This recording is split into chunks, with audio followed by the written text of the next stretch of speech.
Quando isso finalmente ocorrer, podemos esperar um aumento dos riscos para a saúde, meios de subsistência, segurança alimentar, abastecimento de água, segurança humana e crescimento econômico. Os mesmos especialistas também descobriram que o aumento da temperatura já alterou os sistemas humanos e naturais de maneira profunda, resultando em condições meteorológicas mais extremas, o derretimento de calotas polares, a elevação do nível do mar, secas, enchentes e a perda crescente de biodiversidade. Apesar de sabermos disso tudo, não mudamos até agora nossos comportamentos em uma escala grande o suficiente para impedir as mudanças climáticas. Por quê? Mas é importante lembrar-se de uma coisa. De fato, nenhuma outra espécie evoluiu de modo a criar um problema tão grande, mas nenhuma outra espécie evoluiu com uma capacidade tão extraordinária de resolvê-lo. A dificuldade de trabalharmos em conjunto para pôr fim ao aquecimento global se deve à forma como nossos cérebros evoluíram nos últimos 2 milhões de anos. Os seres humanos são muito ruins em entender as tendências estatísticas e as mudanças de longo prazo, diz o psicólogo político Conor Seeley, diretor de pesquisa da ONU Future Foundation, uma incubadora de programas que foca na promoção da paz a longo prazo sediada no Colorado, nos Estados Unidos. Evoluímos para prestar atenção às ameaças imediatas.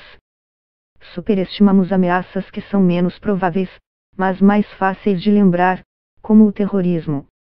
Por outro lado, subestimamos ameaças mais complexas, como as mudanças climáticas, explica. Nas fases iniciais da existência humana, enfrentamos uma série de desafios diários à nossa sobrevivência e à nossa capacidade de reprodução de predadores a desastres naturais. Muita informação pode confundir nossos cérebros, levando-nos à inação ou a escolhas erradas que podem nos colocar em perigo. Como resultado, nossos cérebros evoluíram para filtrar informações rapidamente e se concentrar no que é imediatamente essencial para nossa sobrevivência e reprodução. Também evoluímos para lembrar tanto das ameaças, para que fossem evitadas no futuro, quanto das oportunidades, para que pudéssemos lembrar encontrar fontes de alimento e abrigo.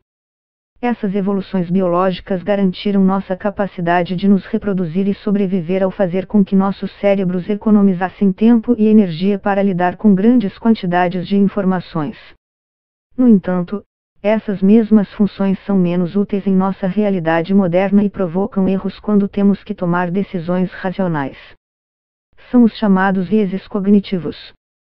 Vieses cognitivos que garantiram nossa sobrevivência inicial dificultam o enfrentamento de desafios complexos e de longo prazo que agora ameaçam nossa existência, como as mudanças climáticas, diz Seeley. Os psicólogos identificaram mais de 150 vieses cognitivos que todos compartilhamos. Desses, alguns são especialmente importantes para explicar nossa inação sobre as mudanças climáticas. Desconto hiperbólico: damos mais valor ao presente do que ao futuro. Durante a maior parte de nossa evolução, foi mais vantajoso nos concentrarmos no que pode nos matar ou nos devorar agora, não mais tarde. Esse viés agora impede nossa capacidade de agir para enfrentar desafios mais distantes, lentos e complexos. Nossa falta de preocupação com as futuras gerações.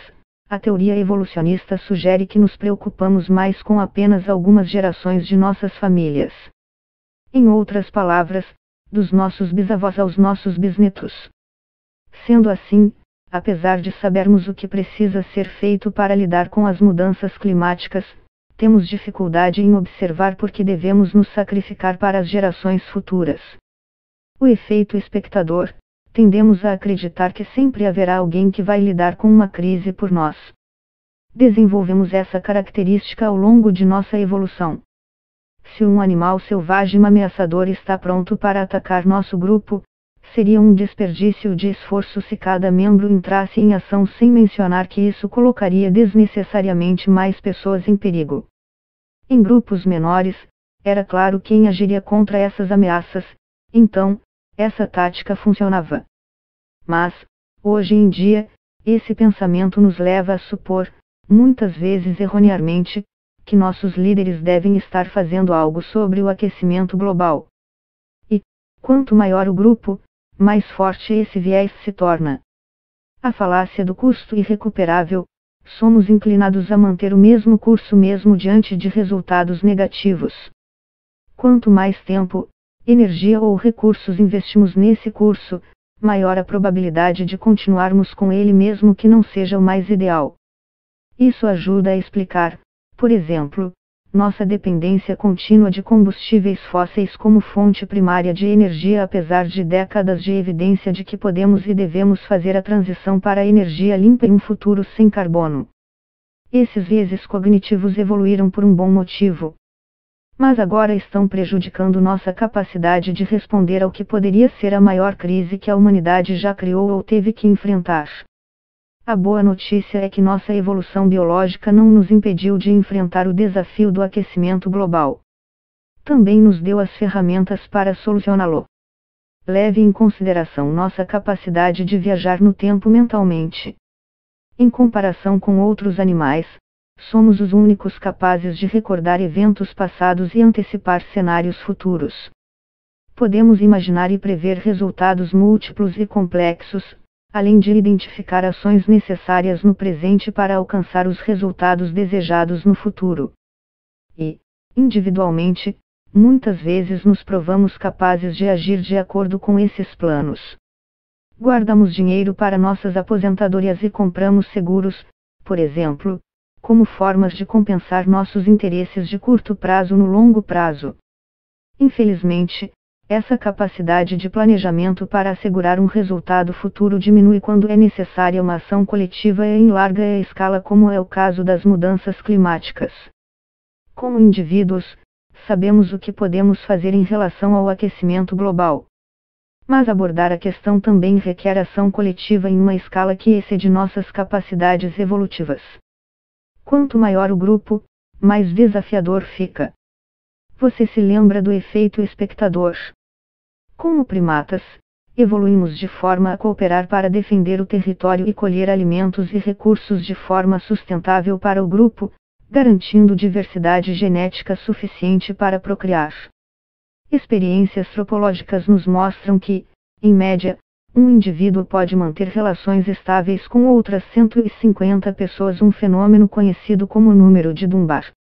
Mais do que isso, as relações sociais começam a desmoronar, minando a capacidade do indivíduo de confiar e depender das ações dos outros para alcançar objetivos coletivos de longo prazo. Reconhecendo o poder de pequenos grupos, a Exposure Labs, empresa cinematográfica por trás dos premiados documentários Shazing-Se e Shazing Coral, vem usando seus filmes para incentivar comunidades a tomar ações locais sobre o aquecimento global.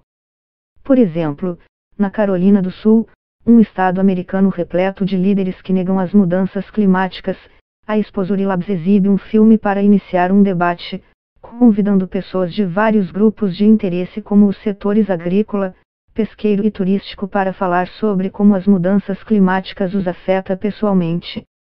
Eles então trabalham com esses pequenos grupos para identificar ações práticas que podem ser tomadas imediatamente a nível local de forma a causar um impacto, algo que ajuda a gerar a pressão política necessária para obrigar os parlamentares a aprovar legislações locais ou estaduais relevantes. Quando as comunidades locais moldam a narrativa em torno dos interesses individuais, as pessoas são menos propensas a sucumbir ao efeito de espectador e mais propensas a se engajarem. Essas abordagens também usam algumas outras estratégias psicológicas. Primeiro, quando pequenos grupos estão envolvidos em propor soluções, eles experimentam o efeito de doação. Quando possuímos algo, até mesmo uma ideia, tendemos a valorizá-lo mais. Em segundo lugar, comparação social, costumamos nos avaliar observando os outros. Se estamos cercados por outras pessoas em um grupo que estão agindo contra as mudanças climáticas, é mais provável que façamos o mesmo. Pesquisas mostram que quando as pessoas comparam seu uso de energia com os de seus vizinhos por meio de informes em suas contas de energia, é mais provável que elas acabem reduzindo seu consumo. Os seres humanos são mais propensos a mudar o comportamento quando os desafios são enquadrados de forma positiva, em vez de negativamente. Em outras palavras, Como nos comunicamos sobre as mudanças climáticas influencia a forma como reagimos. As pessoas são mais propensas a agir em relação a um quadro positivo, um futuro de energia limpa salvará X número de vidas, versus uma declaração negativa, vamos nos extinguir devido às mudanças climáticas. A maioria das pessoas acredita no aquecimento global, mas se sente impotente para fazer algo a respeito, pois os resultados não são tão imediatos e muitas vezes sentidos longe de suas casas, diz a diretora executiva da Exposure Labs, Samantha Wright. Para que as pessoas saiam da inércia, precisamos fazer com que a questão pareça direta e pessoal, abordando o problema localmente, apontando tanto para impactos quanto soluções locais, como gerar 100% de energia renovável. Da mesma forma, a mudança de comportamento também deve ser incentivada a nível local. Um país que lidera nesse sentido é a Costa Rica, que, em 1997, implementou um imposto inovador sobre combustíveis fósseis. Para aproximar os contribuintes dos benefícios práticos que essa taxa traz para a comunidade, parte da receita arrecadada se destina a agricultores e comunidades indígenas. Esses grupos, então, usam o dinheiro para proteger e reflorestar as matas nativas do país. O sistema da Costa Rica agora gera 33 milhões de dólares anualmente para esses grupos e ajudou o país a reverter seu desmatamento enquanto crescia e transformava sua economia, diz Carlos Manuel Rodrigues, ministro de Meio Ambiente e Energia da Costa Rica. Em 2018, 98% da eletricidade utilizada no país, cujo território é um pouco maior do que o estado do Rio de Janeiro, veio de fontes de energia renováveis. Naquele mesmo ano, o Brasil divulgava ter uma fatia renovável em torno de 80%. Rodrigues diz que o país está indo ainda mais longe. A Costa Rica anunciou uma meta de neutralizar suas emissões de carbono até 2050. Para isso, pretende elevar a parcela dos ônibus elétricos para 70% de toda a frota até 2035 e reduzir o número de carros usados nas cidades pela metade até 2040. A chave tem sido um esforço organizado em larga escala, mas apoiado e assimilado por centenas de grupos e comunidades menores. Em maior escala, o Acordo de Paris e o Plano de Neutralidade de Carbono para 2050 da União Europeia desempenham um papel semelhante, criando um quadro de ação comum sobre mudanças climáticas para países, cidades, vilarejos e setor privado. O Plano de Carbono da UE para 2050 é o que é necessário a nível global para gerar impulso, conscientização e ação, e, mais importante, é um exemplo que pode ser imitado e replicado por outros, diz Patrícia Zurita, CEO da BirdLife International, uma parceria global de organizações de conservação de aves. Acima de tudo, a característica mais útil que desenvolvemos ao longo de nossa evolução é nossa capacidade de inovar. No passado, usamos essa habilidade para descobrir o fogo, inventar a roda ou plantar os primeiros campos.